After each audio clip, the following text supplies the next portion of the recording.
ताकि मैं प्रॉपर तरीके से स्टार्ट करूँ। जी सर, आवाज आ रही है? यार कोई बताओ तो सही, सारे ही जो है ना सर जितने आवाज आ रही है, मैं बोल रहा हूँ। अब आपने बोला है ना, पहले कब से मैं पूछ रहा हूँ। सर मैं 2-3 दफा बोला, शायद आपको आवाज नहीं, आवाज आ रही है सर अच्छा आपकी। चलो ठीक है, ओके।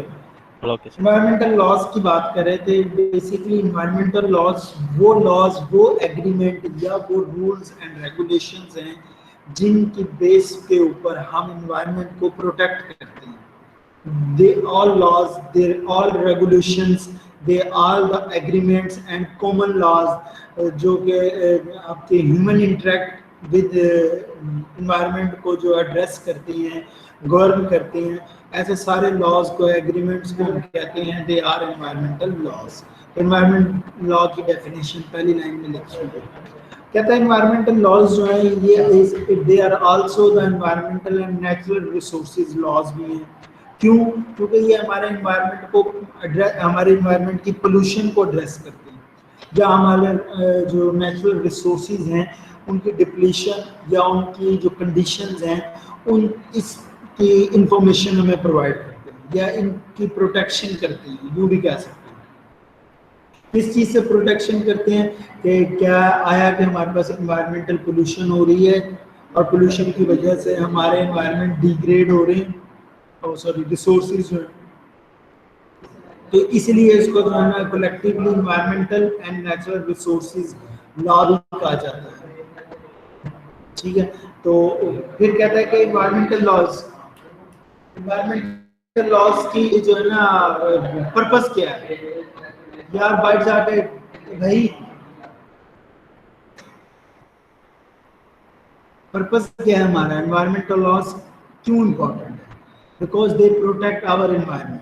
ये हमारे एक तो एनवायरमेंट को प्रोटेक्ट करते हैं अगर इन लॉज को हम इम्प्लीमेंट कर दें। दूसरा ये हमारे पास क्रिएट द रूल्स, किसके लिए? पीपल्स के लिए, ह्यूमन बीइंग्स के लिए, कि हम अपने नेचुरल रिसोर्सेज को किस तरह से यूटिलाइज करें। Create the rules for how people can use natural resources. तो दो पर्पज है एनवायरमेंटल लॉज जो है वो किस लिए बनाए जाते हैं? To protect the environment and to create the rules to how people can use the natural resources. Next इसी को आगे एक्सटेंशन है इसका अगला पॉइंट, कहता है these laws do not have only aim to protect the environment from harm. ये जो खतरे से सिर्फ एनवायरनमेंट को नुकसानदेह चीज़ों से बचाते नहीं है, बल्कि they also determine who can use natural resources, कौन नेचुरल रिसोर्सेज को यूटिलाइज कर सकता है और कितने हद तक कर सकता है और किस टर्म्स में कर सकता है, किस तरह से कर सकता है। ठीक है, मतलब ये नहीं है कि आप जो है आपके घरों के बाहर जो है ना दरख्त लगे हुए हैं, आपको लकड़ी की जरूरत है, आप उनको उन रिसोर्सेज को यूटिलाइज करें। ठीक है, तो इन्वायरमेंट लॉज जो है इस चीज को मॉनिटर करता है कि आप अपनी नेचुरल रिसोर्सेज को किस तरह से यूटिलाइज कर रहे हो, इन्वायरमेंट के रिसोर्सेज को किस तरह से यूटिलाइज कर रहे हो। और इसके अलावा कहता है it can help the regulate the pollution, या आपकी जो पोल्यूशन क्रिएट हो रही है उसको भी मैनेज कर सकते हैं लॉज के। लाइक जो है ना आप यूँ कहो कि आप अपने कूड़े को आग लगा देते हो, अगर वहाँ पे जो है ना उस एरिया में, हम जिस एरिया में वहाँ पे लॉ बनाए कि भाई कूड़े को आग लगाना मना है, तो अगर उसको इम्प्लीमेंट करवा दिया जाए, अगर कोई लगाए तो उसको सजा दी जाए, तो डेफिनेटली कोई कूड़े को आग नहीं लगाएगा। तो सॉलिड वेस्ट को आग लगाने से इन्वायरमेंट डिग्रेड होता है, पोल्यूशन क्रिएट होती है, कार्बन डाइऑक्साइड, नॉक्सिस, सॉक्सिस प्रोड्यूस हो सकती हैं। तो उसके अलावा क्या use the regulate of natural resources. Natural resources के यूटिलाइजेशन किस हद तक है? अगर आपके पास जो है, मैं एग्जांपल मैंने दी कि आपको जो डिप्लीशन रिसोर्स, नेचुरल रिसोर्स की डिप्लीशन का जो टॉपिक हमने पढ़ा था, कि जस्ट फॉर एग्जांपल कि आप एक दरख्त की लकड़ी, एक जंगल की लकड़ी काटते हो, उसको यूटिलाइज कर लिया फॉर फर्नीचर और फॉर जो है कुकिंग, इस हद तक काट रहे हो, क्या ऐसा तो नहीं है आप दिनों में उस जंगल को खत्म कर दोगे? तो कितना हद तक रेगुलेट करना है? क्या हमने नेचुरल रिसोर्सेज को ऐसे यूटिलाइज करना है कि हमारा इन्वायरमेंटल सस्टेनेबिलिटी भी डिस्टर्ब ना हो? और वो क्या थी इन्वायरमेंटल सस्टेनेबिलिटी? कि हमारे नेचुरल रिसोर्सेज जो हैं उनको इस रेट के साथ, इस स्पीड के साथ यूटिलाइज करो कि they can not the compromises on the future needs, ठीक है, without compromising of the future needs, कि हमारे फ्यूचर की नीड्स को कंप्रोमाइज किए बगैर हमें नेचुरल रिसोर्सेज को यूटिलाइज करो। ये कौन इस चीज को मॉनिटर करेगा और इस चीज को इम्प्लीमेंट करवाएगा? Environmental laws. आपका फॉरेस्ट प्रोटेक्शन करना, मिनरल्स की हार्वेस्टिंग, के पहाड़ों से जो है ना मिनरल्स, सारा का सारा मिनरल निकालने एकदम से, ऐसा नहीं, लॉज होते हैं उसके अकॉर्डिंग। गवर्नमेंट को लॉ होता है, हर बंदा नहीं निकाल सकता, ठीक है। एनिमल्स एंड फिश पॉपुलेशन को कंट्रोल कर सकते हो। वो कौन से लॉज हैं? एनवायरमेंटल लॉज जो है they covers the topics like air quality को इम्प्रूव करते हैं, वाटर क्वालिटी को इम्प्रूव करते हैं, हमारे वेस्ट को मैनेज करते हैं, और जो पोल्यूशन क्रिएट करने वाले कंटामिनेंट्स होते हैं उनको साफ करते हैं, क्लीन अप करते हैं, केमिकल्स की सेफ्टी से उनका डिस्पोज करना, ठीक है। जैसे रेडियो एक्टिव एलिमेंट्स हैं उनको डिस्पोज, ऐसा नहीं है कि उसको ओपन एयर में और ओपन जो ना प्लेस पे डिस्पोज, प्रॉपर तरीके से डिस्पोज करना। मैं एग्जांपल देता हूँ, आप मेडिकल वेस्ट जो होता है, हॉस्पिटल्स का वेस्ट, उसको हर बंदे को उसको उठाने की इजाजत नहीं होती, और आप ना ही उसको जो है ना डंप ऐसे कर सकते हो कि आपने ओपनली जमीन पे जो ना जहाँ पे भी जगह है जहाँ कूड़े का ढेर लगा हुआ है अपना मेडिकल वेस्ट जो है वहाँ पे डिस्पोज करती है। बिल्कुल ऐसा नहीं है, गवर्नमेंट ने बहुत सख्ती से इस चीज़ को मॉनिटर करती है। लॉज जो है कि आपने अपने उसको मेडिकल वेस्ट को ओपनली नहीं, प्रॉपर तरीके से डिस्पोज करती है। और उसके लिए अगर आप मेडिकल स्टोर है आपका या आपकी क्लिनिक है, तो आपका जो वहाँ पे मेडिकल वेस्ट बन रहा है या आपका हॉस्पिटल है, उसको स्पेशल टीम आती है, यानी कि स्पेशल गाड़ी आती है उठाने के लिए। ये सारे का सारा डिस्पोज होता है एक स्पेसिफिक वे में, ठीक है। तो ये कौन इम्प्लीमेंट करवाएंगे? अगर इन्वायरमेंटल लॉज होंगे तभी इस चीज़ के ऊपर इम्प्लीमेंटेशन होगी। हंटिंग, एक हद से ज़्यादा शिकार कौन रोकेगा? हमारे इन्वायरमेंटल लॉज रोकेंगे।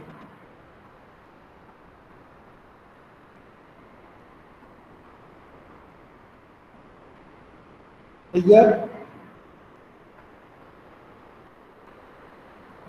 जी, इन्वायरमेंटल लॉज कौन कौन से हैं? क्लीन एयर एक्ट है, वाटर एक्ट है, कंप्रिहेंसिव इन्वायरमेंटल रिस्पांस है, इंटीग्रेटेड स्पीशीज एक्ट है, एयर को क्लीन करने के लिए, वाटर को क्लीन करने के लिए, कंप्रिहेंसिव पूरे सारे इन्वायरमेंट का रिस्पांस जो है वो चेक करने के लिए कि हमारे इन्वायरमेंट पे जो है कंप्रिहेंसिवली किस तरह से हम उसको प्रोटेक्ट कर सकते हैं, उसकी लायबिलिटीज को देख सकते हैं, ठीक है। और उसके लिए अगर कोई रिसोर्सेज को यूटिलाइज कर रहे हैं तो उसका कंपनसेशन क्या है? हमारी इंटीग्रेटेड स्पीशी एक्ट है जिसमें हमें देखना है कि हमारे क्या पौधे, हमारे ऐसा स्पीशी है पौधों की या जानवरों की जो इस दुनिया हमारे इकोसिस्टम में पाकिस्तान से बिल्कुल ही खत्म हो चुकी है। लाइक मैं बात करता हूँ एलिफेंट की, पाकिस्तान में नहीं एग्जिस्ट करते।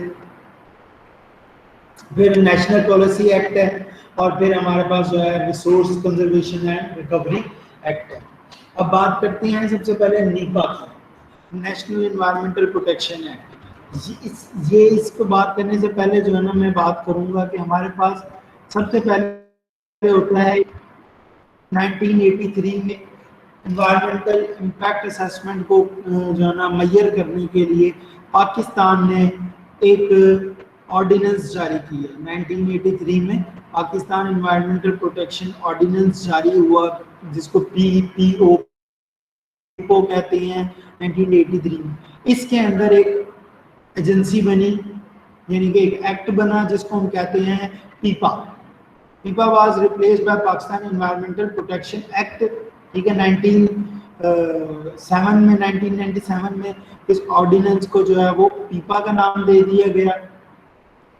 अब इस पीपा के अंडर जो है वो आपके पास एक डिपार्टमेंट बनता है, उसको हम कहते हैं इन्वायरमेंटल, सॉरी, पीपा के अंडर आपकी बनता है कि जो मैं अभी बात कर रहा था कि नीपा हो गया। पहला सबसे पहले ऑर्डिनेंस जारी हुआ 1983 में, एमसीक्यूज है।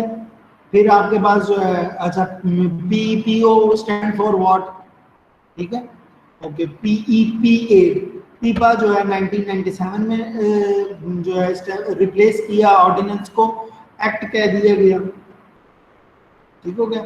उस एक्ट के अंडर जो है वो पूरे पाकिस्तान का है, पाकिस्तान एनवायरमेंटल प्रोटेक्शन एजेंसी, और नेशनल, उसको बाद में जो है वो नेशनल एनवायरमेंटल प्रोटेक्शन एक्ट के नाम से जाना जाता है।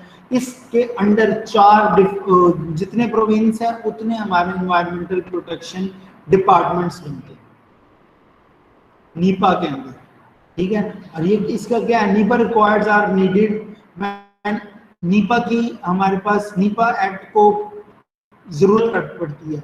अब फॉर एग्जांपल आप किसी ऐसी कंपनी में जॉब करते हो जहां पे, मैं एग्जांपल के तौर पर बात करता हूँ कोक की। कोक को आपको पता है, कोक भी चल रही है, उनकी स्प्राइट चल रही है, वाटर चल रही है, वाटर उसकी ड्रिंकिंग वाटर की बोतल्स चल रही हैं, और ये मेरे ख्याल से वो क्या नाम उसका, स्ट्रिंग है, ड्यू है, ठीक है, डिफरेंट आपके पास उनकी प्रोडक्ट्स हैं। फॉर एग्जांपल वो एक न्यू प्रोडक्ट लेके आते हैं, तो पहले आपने उस न्यू प्रोजेक्ट की फिजिबिलिटी अप्रूव करवानी होती है कि जो आप प्रोजेक्ट लगा रहे हो उसके क्या प्रो एंड कॉन्स हैं, क्या फायदे क्या नुकसान हैं, क्या फिजिबिलिटी रिपोर्ट है, क्या वो एनवायरनमेंट को डिग्रेड करेगा और उसके कितने रिसोर्सेज यूटिलाइज करोगे। अगर आप रिसोर्सेज यूटिलाइज कर रहे हो तो उसका अल्टरनेटिव क्या दे रहे हो एनवायरनमेंट को, इसको जो है वो मॉनिटर किया जाता है under environmental national environmental protection act के। तो अब आपको पता होना चाहिए, आपको असाइनमेंट मिलती है एज ए इंजीनियर कि जी मैंने ये बिस्किट सुपर बिस्किट है, मैंने इस जैसा एक और बिस्किट लॉन्च करना है, मुझे एक फिजिबिलिटी रिपोर्ट बना के दो, और किस किस डिपार्टमेंट से हमने इजाज़त लेनी है इस प्रोजेक्ट को लगाने की। तो इसीलिए सबसे पहले नीपा की ज़रूरत होती है। नीपा से आपने अपने प्लान को, जो डिज़ाइनिंग प्लान किया आपने, उसको अप्रूव करवाना होता है। वो कह रहा है कि नीपा इस एक्ट की जो जरूरत पड़ती है कब, when you need to build the airports, buildings, military complex, highways, parklands, purchases, other federal activities are proposed.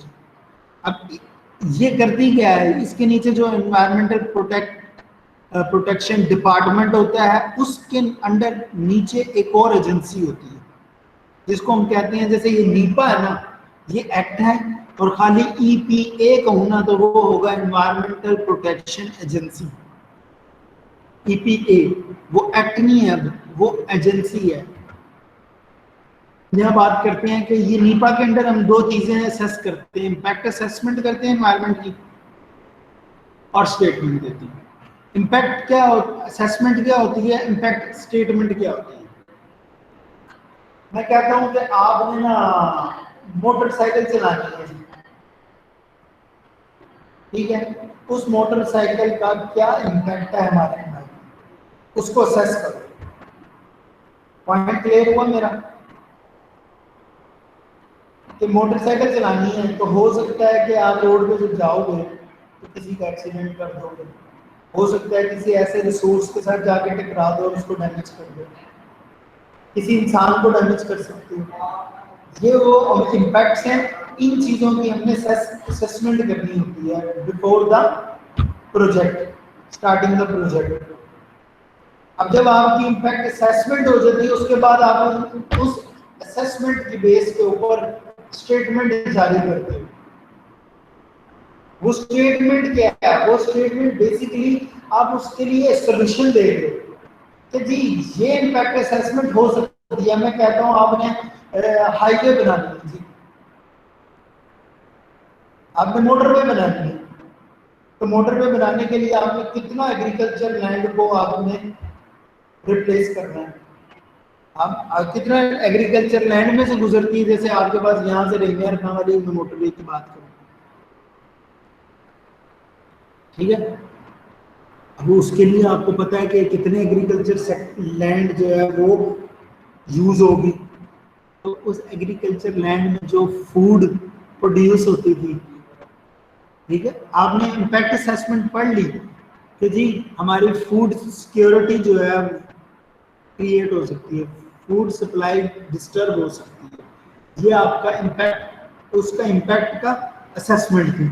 अब इसकी स्टेटमेंट देनी है, अच्छा जी ये अगर इम्पैक्ट असेसमेंट होती है, फूड सप्लाई में डिस्टर्बेंस आएगी, तो हम इसका अल्टरनेटिव ये दे रहे हैं जी, हम अल्टरनेटिव ये दे रहे हैं कि हम यहाँ पर ग्रीन बेल्ट लगाएंगे और ग्रीन बेल्ट में हम जो है ना फ्रूट गिविंग जो ट्रीज हैं, प्लांट्स हैं, हम वो लगाएंगे ताकि कुछ हद तक हम सिक्योर कर सकें फूड सिक्योरिटी को। ठीक हो गया, ये आपकी स्टेटमेंट है। या दूसरा तरीका, नहीं जी हम उन एरियाज में से जो है ना अपनी हाईवे को गुजारेंगे जहां पे जमीन बंजर है, हम ज्यादा अपने रिसोर्सेज तो इस्तेमाल करेंगे जमीन को, और जो लैंड है उसको यूटिलाइज तो होगी वो, लेकिन हम वो वाली लैंड जो है ना यूटिलाइज करेंगे जो कि नॉन फर्टिलाइजर है, नॉन एग्रीकल्चर लैंड्स। ये प्रोटेक्शंस हैं कि आप प्रोटेक्ट कर रहे हो अपने रिसोर्सेज को। इम्पैक्ट असेसमेंट निकाल ली, उसके बाद आपने या तो उसकी अल्टरनेटिव दिया या उसको प्रोटेक्शन करने के लिए मेजर्स बताए, दिस इज कॉल्ड स्टेटमेंट। जी नीपा के अंदर आती है ईपीडी, इन्वायरमेंटल प्रोटेक्शन एजेंसी। ये क्या करती है, आपको पता है कि रैपिडली हमारा इन्वायरमेंटल डिग्रेड हो रहा है, पोल्यूशन की तरफ जा रहा है। Environmental department, protection department establish हुआ इस प्रॉब्लम को सॉल्व करने के लिए कि जी हम अपने इन्वायरमेंट को डिग्रेड होने से बचाना है। उन्होंने आगे डेवलप कर दिए ईपीए। अब ये इन्वायरमेंटल प्रोटेक्शन एक्ट नहीं है, ये एजेंसी है। ईपीए जो है एजेंसी है, पीपा जो है वो एक्ट है, नीपा भी जो है वो एक्ट है। What are the responsibilities of EPA? EPA की क्या रिस्पॉन्सिबिलिटीज है ये लिखी हुई, they provide the protection, conservation, though rehabilitation and improvement of the environment, हमारे environment का दोबारा से रीजनरेट हो जाना, रिहेबिलिटेट हो जाना और उसमें इंप्रूवमेंट आ जाना। प्रिवेंशंस, कि हम अपने environment को की प्रोटेक्शन के लिए क्या प्रिवेंशंस ले सकते हैं, या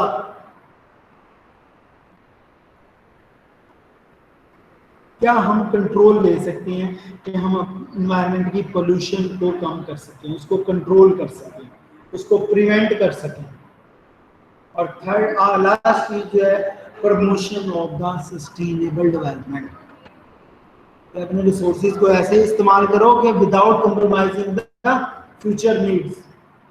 ये अगर क्वेश्चन आए कि what are the responsibility of EPA, तो ये पॉइंट लिख देने आपने। जो कहता है कि EPA the build is building, ये बिल्ड कर रही है विद द सक्सेस, अपनी सक्सेस के साथ with the environment through reliable and effective regulations. EPA किसको फॉलो करेगा? एनवायरमेंटल लॉज को। अगर ये एजेंसी एनवायरमेंटल लॉज की रेगुलेशन करवाने में कामयाब हो जाती है तो डेफिनेटली हमारा ईपीए एजेंसी जो है वो वर्किंग कर रही है, वो बिल्ड हो रही है, वो डेवलप कर रही है। जब वो डेवलप कर रही है तो आपका ईपीडीए डिपार्टमेंट जो है वो वर्किंग में है, प्रॉपर वर्किंग में। उससे फायदा क्या हो रहा है? हमारा एनवायरमेंटल प्रोटेक्शन हो रही है। अब इस ईपीए ने जो है ना ये क्या प्रोवाइड करती है, हाई क्वालिटी सर्विसेज डिलीवरी भी प्रोवाइड करती है। कैसे सर्विसेज प्रोवाइड करती हैं जी? ये कंपनीज को बताते हैं जी आपने अगर वेस्ट प्रोड्यूस करना है एयर के अंदर तो आपकी इस एरिया में एयर क्वालिटी इंडेक्स जो है वो इतना, स्टैंडर्ड क्वालिटी स्टैंडर्ड्स मेजर दे दिया उन्होंने, उसको हम कहते हैं नेशनल एनवायरमेंटल क्वालिटी। जी इस स्टैंडर्ड्स को आपने मीट करना है तो आप अपने एनवायरनमेंट को डिग्रेड होने से बचा रहे हो।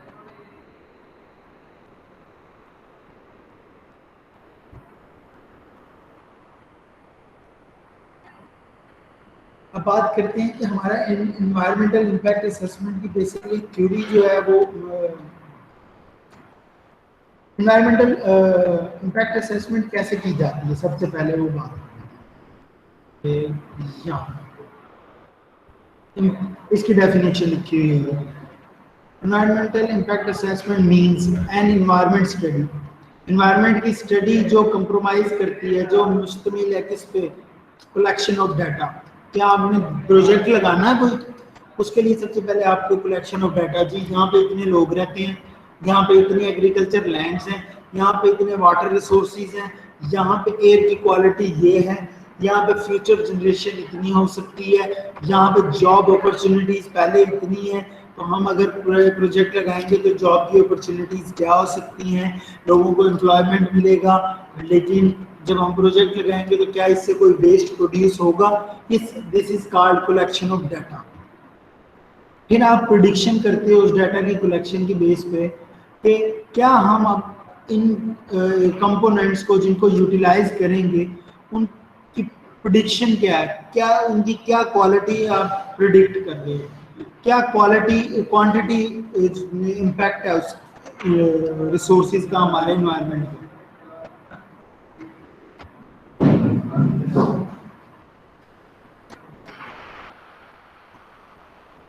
नेक्स्ट हमारे पास जो है ये क्या चीज स्टडी करती है, they study the comparison of alternatives. अगर हम रिसोर्सेज को यूटिलाइज करें तो हम कौन से अल्टरनेटिव्स दे रहे हैं जिससे हमारा एनवायरमेंटल डिग्रेड नहीं होगा।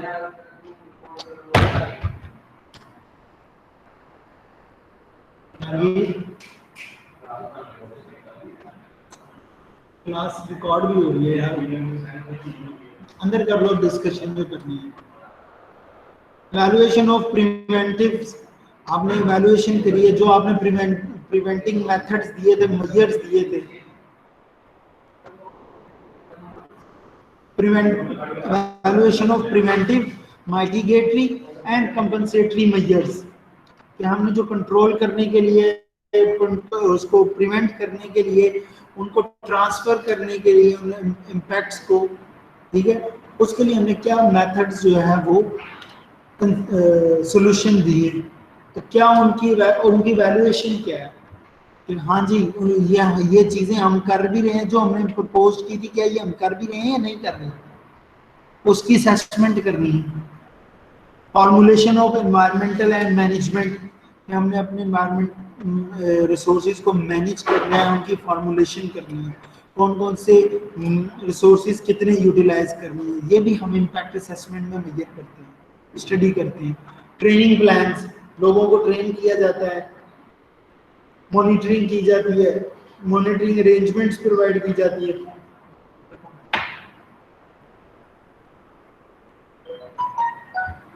नेक्स्ट एंड पे जब ये सारा काम हो जाता है उसके बाद एनवायरमेंटल इम्पैक्ट असेसमेंट हो जाए, स्टेटमेंट आप दे दो, उस स्टेटमेंट के बाद जो है वो आप कोई रिकमेंडेशन दे दो।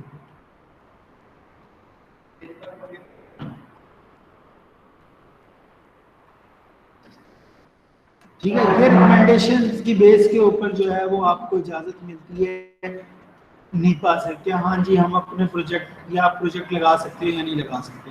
उससे पहले सबसे पहले जरूरी है EIA को करने से पहले, किसी भी प्रोजेक्ट को स्टार्ट करने से पहले उसकी प्री फिजिबिलिटी लेवल चेक किया जाता है। इसको हम कहते हैं एनवायरमेंटल मैनेजमेंट प्लान। हमने अपने एनवायरमेंट को मैनेज करना है और उसके लिए क्या प्लान दे रहे हो आप, ठीक है। एनवायरमेंटल एक्टिविटीज के ऊपर आपने प्लान देना है कि एनवायरमेंटल एक्टिविटीज जो है ना किस तरह चेंज हो सकती हैं ड्यूरिंग द प्रोजेक्ट इम्प्लीमेंटेशन।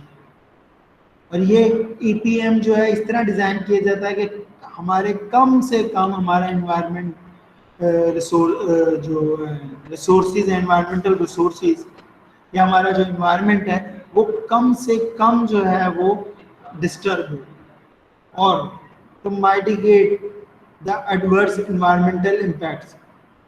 अपने इन्वायरमेंट को, इन्वायरमेंटल मैनेजमेंट को इंश्योर करने के लिए प्लान दिया जाता है। दूसरी बात, अगर कोई इम्पैक्ट असेसमेंट आपने की है, कोई ऐसी कंपोनेंट है जिसका इम्पैक्ट बहुत ज़्यादा एडवर्स किस्म का, बहुत बुरा है हमारे एनवायरनमेंट में, उसको माइटिगेट किया जाएगा, कम किया जाएगा, कंट्रोल किया जाएगा। नेक्स्ट हमारे पास इसका प्लान का पर्पस जो होता है वो to maximise the beneficial effects, environmental effects, हम मैक्सिमम जो है वो अपने इन्वायरमेंट को फायदा पहुंचा सके। नेक्स्ट है, जब ये प्लान हो जाता है तो इस प्लान की इनिशियल एग्जामिनेशन की जाती है। First stage in the environmental assessment of a project at pre feasibility level. Pre feasibility level के ऊपर जो है इसको हमने पहले ही असेस कर लिया, पहले एग्जामिन कर लिया,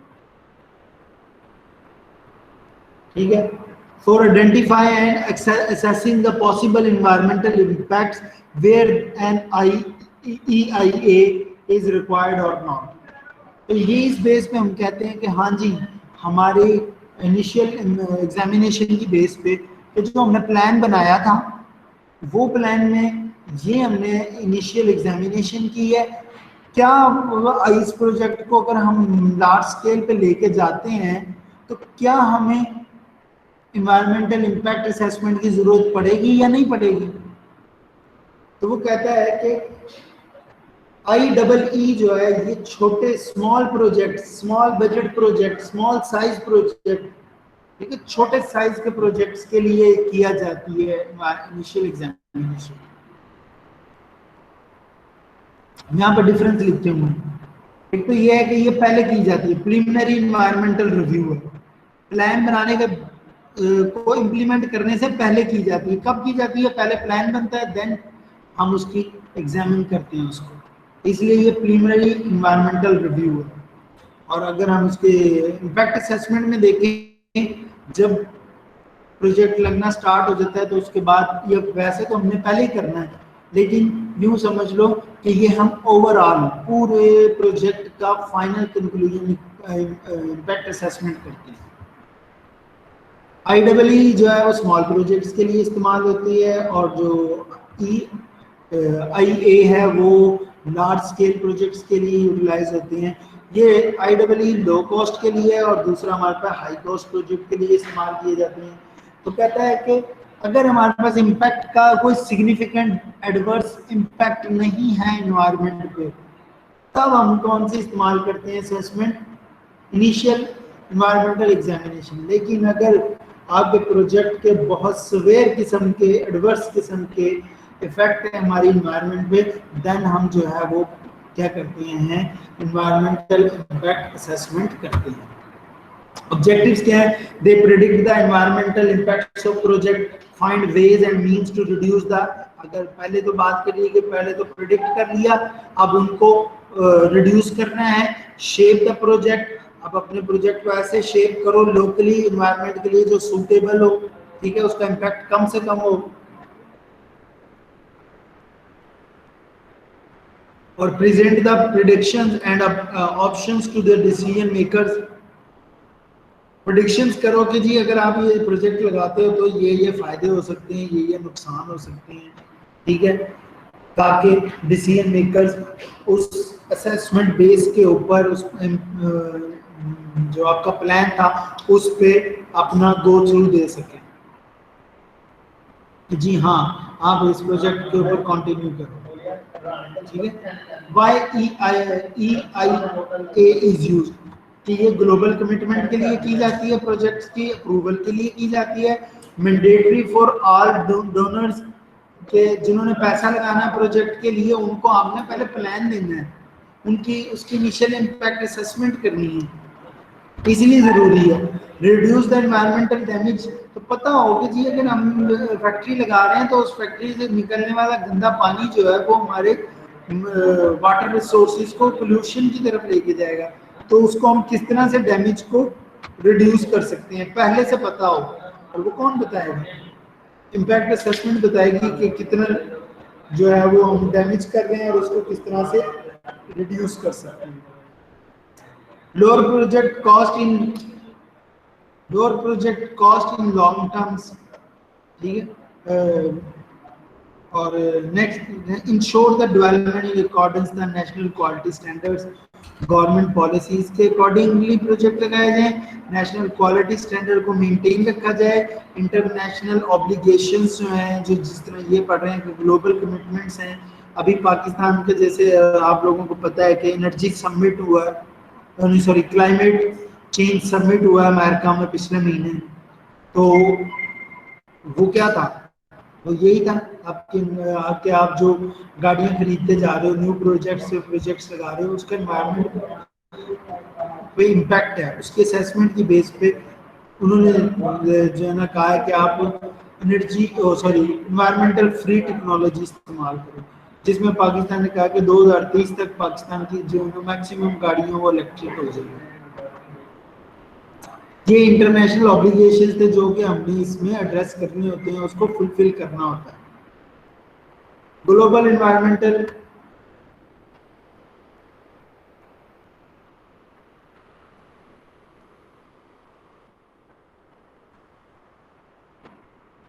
चैलेंज क्या है, इंक्रीजिंग द पॉपुलेशन इंक्रीज करती जा रही है, इम्पैक्ट असेसमेंट इतनी ज़्यादा इन्वायरमेंट पे उसका इम्पैक्ट इतना ज़्यादा होता है। जब पॉपुलेशन बढ़ रही है तो डेफिनेटली शहरों में आबादी बढ़ रही है और इंडस्ट्रीज लग रही हैं, इसका भी हमारे इन्वायरमेंट के ऊपर डायरेक्टली इम्पैक्ट है। इंटेंसिव एग्रीकल्चर सेक्टर के ऊपर बहुत ज़्यादा जो है ना लोड आ गया है, सप्लाई ऑफ चेंज जो है वो रिक्वायरमेंट जो है वो ज़्यादा हो गई है, डिमांड बहुत ज़्यादा हो गई है। अल्टर द बायोजियोकेमिकल साइकिल, ठीक है, इससे हमारा जो जियोकेमिकल यानी कि लिविंग ऑर्गेनिजम्स का जियोलॉजी, ज़मीन की जो कंपोजिशन है और जो लोग लिविंग ऑर्गेनिज्म में केमिकल रिएक्शंस हो रहे हैं, उनका अल्टर्ड साइकिल है। सोशल डिसइंटीग्रेशन, लोगों के दरमियान जो डिसइंटीग्रेशन है उसको कम करते हैं। पर्पस और स्कोप क्या है, to meet the department of environment requirements, यानी कि ईपीडी की बात कर रहा हूँ, ठीक है। रिक्वायरमेंट्स आर प्रोजेक्ट्स, अब प्रोजेक्ट की एग्जांपल दी इसमें, road and highways department, RHD road and bridge, ठीक है, road and highway department RHD. Required initial environmental examinations के हमें अगर इसको मीट करना है, अपने EIA को सपोर्ट करना है, तो इसके लिए सबसे पहले आपके पास जो है प्लान था, प्लान के बाद इसकी एग्जामिनेशन की जाती है। This would be prepared for review in preparing all the PCPs। ये सारे प्रोटेक्शन कंट्रोल्स जो है उनको करने से पहले जो है वो सारे के सारे को एग्जामिन करते हैं, रिव्यू करते हैं। All road projects, bridge projects over 100 million length are identified as having significant potential for environmental। 100 metre वाले ब्रिजेस जो हैं या रोड जो हैं वो हाई इम्पैक्ट करते हैं हमारे एनवायरनमेंट को। Therefore, a full EIA is also required. There should lead the sufficient focus given to the environmental issues for all the RH roads and bridges. Case study करते हैं, description जो है roads में है, सबसे पहले आपको डिस्क्रिप्शन ऑफ एनवायरनमेंट देनी होती है, to include the collection, scrutiny, evaluation and presentation of environmental data on the relevant environmental characteristics of the study area। जिस इलाके में हो वहाँ पे environment data की collection, scrutiny, उसकी evaluation, उसके ऊपर presentation जो है उसको present करना पता होना चाहिए, और वो कौन से environmental characteristics हैं जिनको हम जो है वो study करने जा रहे हैं। फिर फिजिकल एनवायरनमेंट देखते हैं कि जियोलॉजी कवर्स होती है, topography, soil, climate, ambient air quality, surface and ground quality, hydrology cycle जो है, existing source of air emissions, किस तरह से ये सारी की सारी जो है इनके ऊपर हम कंट्रोल कर सकते हैं।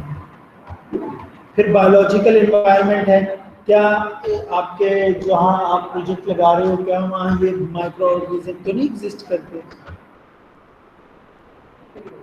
या फिर सोशियो कल्चर इन्वायरमेंटल है, क्या सोशली और कल्चरली किस तरह से एक दूसरे से कोरिलेट कर सकते हो इन्वायरमेंट को, किस तरह से वो हमें बेनिफिट्स दे सकते हैं।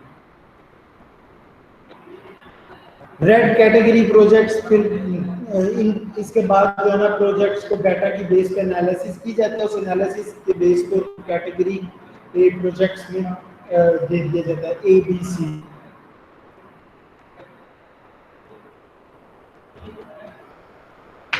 Road construction, construction, extension of regional, national and international roads, bridge construction, reconstruction, extension over 100 meters, they all require the IEE followed by EI। पहले इनके लिए इनिशियल एग्जामिनेशन करनी पड़ेगी, देन हमें इसके लिए फुली कंप्लीट इम्पैक्ट असेसमेंट करनी पड़ेगी।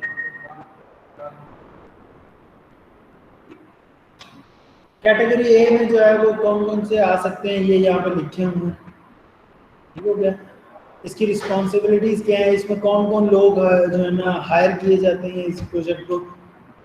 सुपरिटेंडिंग इंजीनियर्स, सुपरिटेंडेंट इंजीनियर्स जो है वो सोशल एंड एनवायरमेंटल सर्कल का होना चाहिए। एग्जीक्यूटिव इंजीनियर जो है वो एनवायरमेंटल डिवीजन का होना चाहिए, स्पेसिफिकली ईपीडी का, क्योंकि इसी ने इम्पैक्ट असेसमेंट करनी है, सिग्निफिकेंट इम्पैक्ट असेसमेंट भी इसी ने करनी है।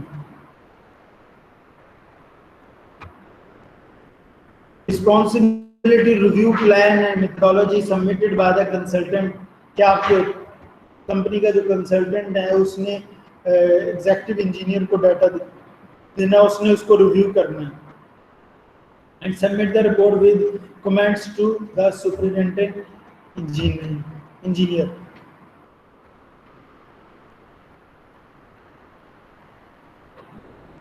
एग्जीक्यूटिव इंजीनियर्स का भी होते हैं उसमें, एग्जीक्यूटिव इंजीनियर जो है डबल ई से ताल्लुक रखते हैं, फील्ड डिवीजन होती है।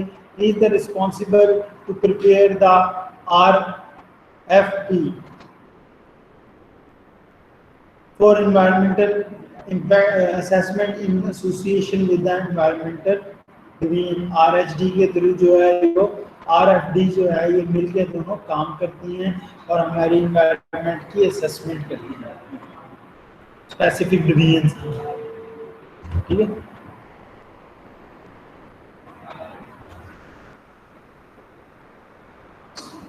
इसके अलावा environmental protection assessment competent authorities having its basis in the national environmental NEPA के अंदर जो है environmental laws, environmental laws को ही फॉलो करते हैं, उसके लॉज के रूल्स एंड रेगुलेशन को हमने यूटिलाइज करके अपने लॉज बनाए हुए हैं, ठीक है। ये इम्पैक्ट स्टेटमेंट देती है। The purpose of NEPA process is to ensure the decision maker is able to determine if the impacts of the proposed action will be significant। ये आपकी important लाइन है, ठीक है। बाकी आप जो है वो छोड़ भी सकते हो, आप छोड़ दो, बाकी टॉपिक जो है ना इंशाल्लाह नेक्स्ट स्लाइड में पढ़ेंगे। केस स्टडी आप लोगों ने देख लेनी है कि कौन कौन से जो है ना रोड को बनाने के लिए क्या क्या चाहिए। किसी बच्चे को कोई क्वेश्चन हो?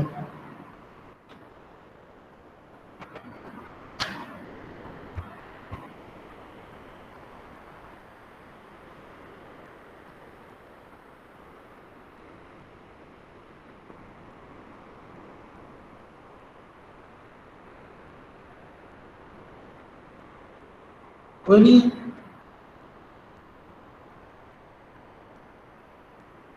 Slide number 9 pollution, slide number 10 air pollution, 11 water pollution, ठीक है। 12 और 13 जो है वो आपके मिस हो गए हैं। जैसे उसमें हमने पढ़ना था कन्वेंशनल एनर्जी रिसोर्सेज, उसमें हमने कोल के बारे में पढ़ना था, कोल क्या है। और 13 जो है वो आपकी सॉलिड वेस्ट मैनेजमेंट है, और 14 जो है वो आपके एनवायरमेंटल लॉस की है। ये आपके सिलेबस में होंगे। कौन कौन से? Week number 9, week number 10, week number 11 और वीक नंबर 14। ये 5 स्लाइड्स हैं जो कि आपके पेपर में इन्वॉल्व हैं। जी कोई सर एक दफा क्वेश्चन? रिपीट कर दे सर ये। Week number 9, 10, 11, 14।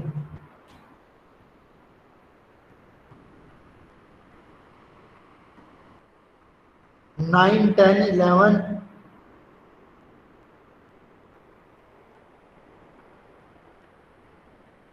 ये 9, 10, 11, 14। और ये वीक नंबर 3 का टॉपिक था, ये जो रह गया था अभी नहीं कंप्लीट हुआ। ये अभी हमने एग्जाम्पल पढ़नी है कि हमने इम्पैक्ट असेसमेंट जो है ना खुद कैलकुलेट करनी है कि किस तरह से करेंगे। वो न्यूमेरिकल है, वो नेक्स्ट क्लास में जो है ना इसी वीक के एक और सेशन जो है वो रखेंगे, जिसमें आप लोगों के साथ जो है ना उस पर ट्रेनिंग दी जाएगी आपको कि आपने किस तरह से असेसमेंट जो है वो करनी है। ठीक हो गया? वो मैं आपको बता दूंगा कि किस दिन करनी है, पेपरों से पहले पहले ही कर दूंगा।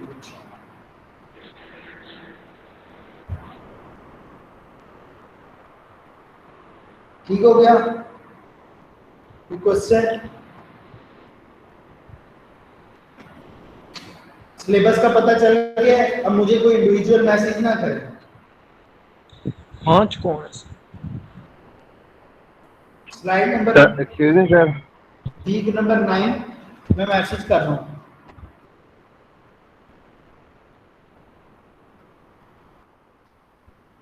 Week number 9 pollution, week number 10 air pollution, week number 11 water pollution, week number 14 water resources,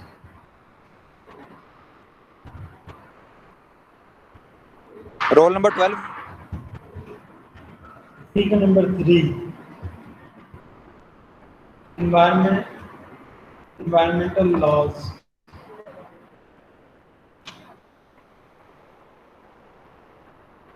sir ये 14 बात कौन सा कहा है आपने? हाँ सर रोल नंबर 8 आपने क्या कहा था? तो रोल नंबर नहीं बता वाटर रहा। Resource number 8। मैंने मैसेज कर दिए स्लाइड्स का नाम जो है ना इधर मैसेज कर दिया, देख लो। Pollution, air pollution, water resources और ये एनवायरमेंटल प्रोटेक्शन लॉज।